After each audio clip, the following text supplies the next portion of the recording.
जो करने की है वो नहीं कर रहे।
अभी देखना कितना अच्छा आएगा। तुम रुक जाओ 2 मिनट।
विश्वासरूपिणो याभ्यां विना न पश्यन्ति सिद्धः स्वान्तः स्थमीश्वरो तुम त्रिभुवन गुरुवेद बखाना आन जीव पावर का जाना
प्रवेश करते हैं एक कालातीत कथा में, जिसकी काल गणना असंभव है।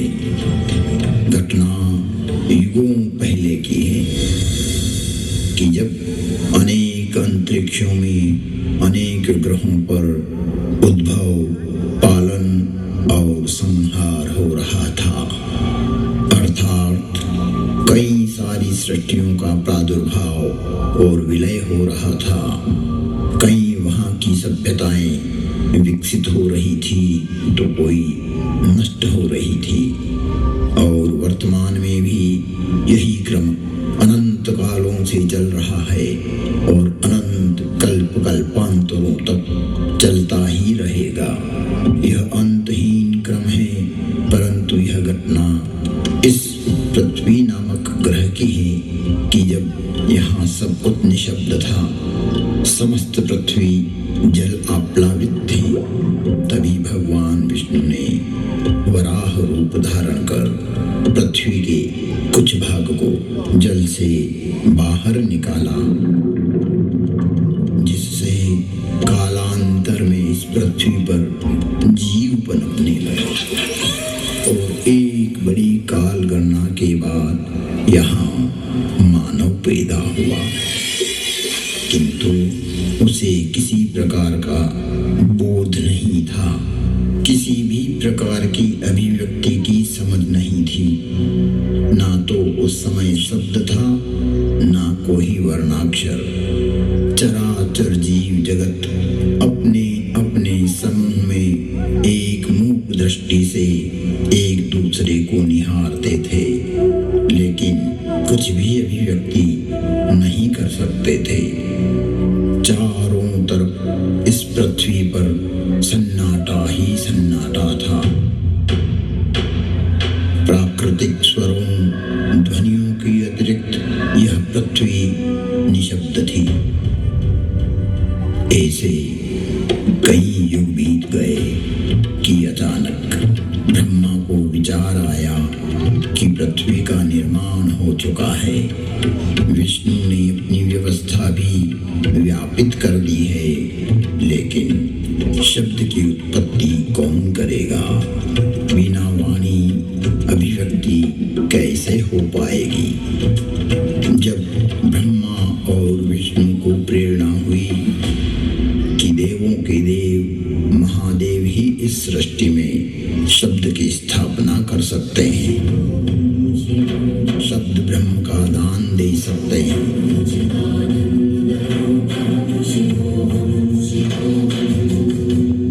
परंतु शिव का समय अधिकतर समाधि में ही व्यतीत होता था। जगत में वेद की स्थापना के लिए,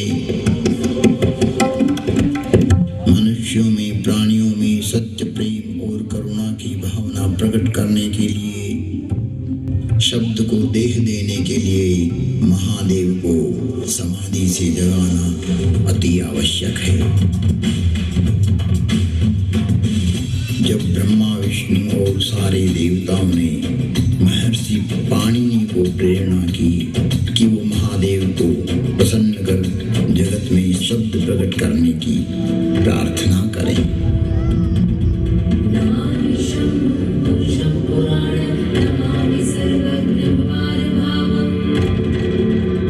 महर्षि पाणिनि की निष्प्रिय एवं जगत कल्याण की भावना से की गई तपस्या ने भगवान शिव की समाधि में विघ्न डाला। महादेव की समाधि असमय भंग हो गई। महादेव के जागते ही उनका रौद्र रूप प्रकट हुआ और उन्होंने अपना नाद शस्त्र डमरू उठाया और भयंकर तांडव करने लगे।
तैर रही हूँ। तब महादेव ने अपना डमरू बजाया और असमय समाधि में हुए विघ्न के कारण तांडव करते हुए मानो अपने इस नाद से संसार को बधिर कर देंगे, इस सृष्टि को समाप्त कर देंगे और उसकी तीव्रता को प्रकट करते हुए प्रचंड एवं भीषण गंभीर ध्वनियां पैदा करते हुए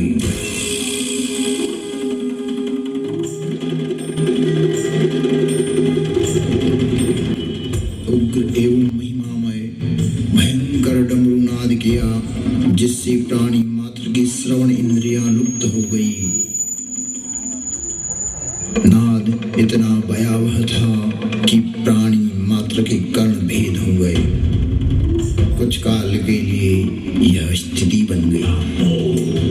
महादेव तांडव करते हुए अपने उग्र नाद वाद्य से कुछ ऐसी शाब्दिक रचना की जो आज इस भूमंडल पर शब्द और श्रवण का कारण है, जिसे महर्षि पाणिनि ने अवरुद्ध हुई अपनी श्रवण इंद्रियां पुनः जागृत होने पर शब्दों में पिरोया। जगत कल्याण के लिए महादेव की प्रेरणा से नाद वाद्य से निकली हुई ध्वनियां जो आज इस संसार में व्याप्त है। इस भूमंडल पर कोई भी व्यक्ति किसी भी भाषा में अपनी अभिव्यक्ति करता हो, उसका उद्गम स्रोत महादेव का डमरू ही है। और वो डमरू इस प्रकार बोला, ऐं ऋ ऋक् ऐं ऐऔच हयवरट लण यमगणनं जभय गणदश जब गणदश खप चटत चटतव कपय शशशर हल।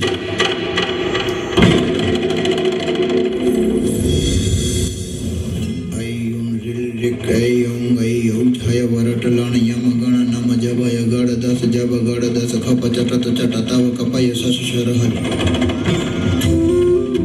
यह था शिव का नाद शस्त्र से उत्पन्न हुआ शब्द व्याकरण।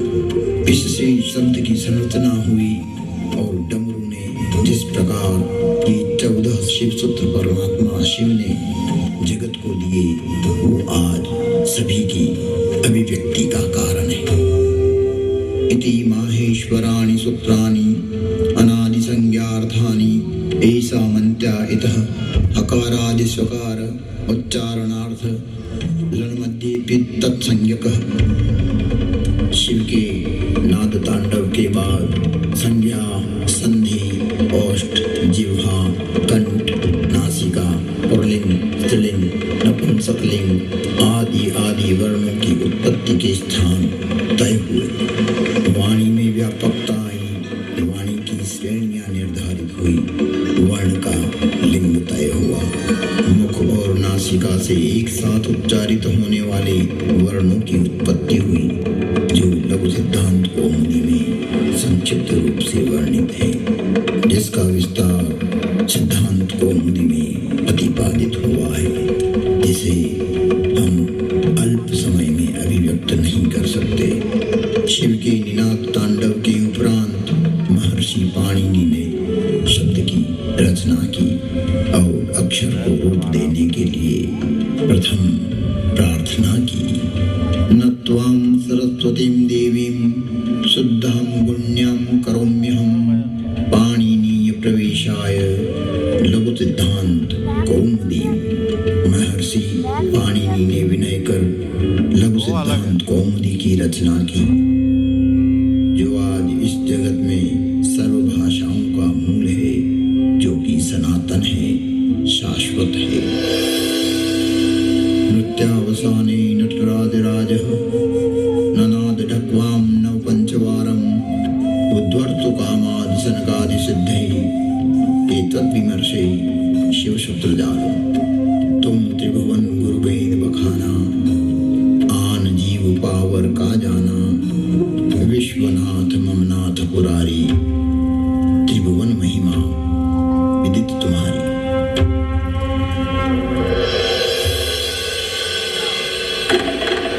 नमस्कार, विश्वास स्वरूपम में आपका हार्दिक अभिनंदन है। जिन पर्यटकों के पास व्यूइंग गैलरी और आत्ममंथन का टिकट है, वो कृपया शिव प्रतिमा की ओर शीघ्र प्रस्थान करें। यह कुछ ही समय में बंद होने वाला है। धन्यवाद। नमस्कार, welcome to Statue of Belief. All guests who have viewing gallery and Atmantan tickets, दोनों टिकट please मम्मी ने rush संभाल के towards रखे हैं the ना। statue.